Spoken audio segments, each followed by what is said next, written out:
May paglilinaw ang Philippine Charity Sweepstakes Office sa napaulat na mananayang nanalo umano ng 20 beses sa loto sa loob lang ng isang buwan. Ating saksihan.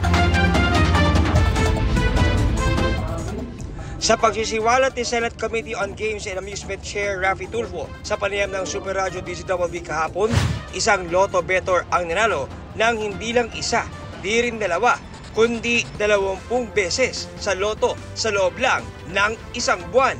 Ang impormasyong yan nanggaling daw mismo sa listahang ibinigay ng PCSO. Medyo nakakataas ng kilay. May isang tao nanalo ng 20 times in 1 month. Meron doon nanalo ng 20 times? Yeah, Napakaswerte naman o, Senator. 10 times in 1 month. Baka magkapangalan pero still, pareho-pareho yung premyo ang pinanalunan. Tugon kahapon ng General Manager ng PCSO, wala siyang alam sa insidente pero maaari naman daw itong imbestigahan. I looked into that kung meron kong gano'n. Kasi hindi naman ho kami tumitingin na yan after namin maibigay. Ayon sa mga pananaliksik, mas malaki pa ang tsansa na tamaan ng kidlat na nasa 1 in 15,000 kumpara sa tsansa na maka-jackpot sa loto. Ang posibilidad kasi na manalo ng jackpot, naglalaro lang sa 1 in more than 5 million hanggang 1 in more than 40 million depende sa klase ng laro. Kung 20 times na nanalo, parang wala pa yata ako nakita sa sa database, sa history, sa mundo na may ganyang kaso na nanalo ng 20 times. So ibig sabihin, manalo ka 20 beses, hindi lang pang swerte ito'y pang Guinness pa. Oo, pang Guinness na yan.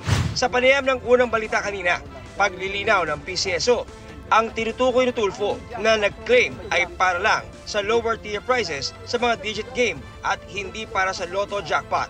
Wala pong nananalo ng 20 jackpot games in 1 month.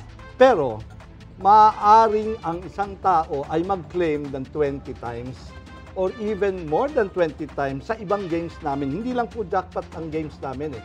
Sa patakaran daw ng PCSO, ang mga premyong 10,000 piso pababa ay maaaring maklaim sa mga lotto outlet. Pero kung higit daw dyan ang napanalunan sa mga PCSO branch sa mga kapitolyo ng probinsya, ito maaaring makuha. Dahil dyan, may posibilidad na ipinakisuyo lang sa naturang tao ang pag-claim ng napanalunan sa loto. Yung claimant ng winning ticket is not necessarily the winner. Ang ginagawa ng iba, makikisabay na lang doon sa may-ari ng outlet, uy, pakinaman. Kasi yung iba walang ID, minsan physically hindi kaya. Pagtitiyak ng PCSO, hindi daw namamanipula ang resulta ng loto. Bukas din daw sila sa investigasyon sakaling nais itong ipasiyasat ng mga senador. Para sa GMA Integrated News, John Consulta ang inyong saksi. Mga kapuso, sama-sama tayong maging saksi. Mag-subscribe sa GMA Integrated News sa YouTube at para sa mga kapuso abroad, samahan niyo kami sa GMA Pinoy TV at sa www.gmanews.tv.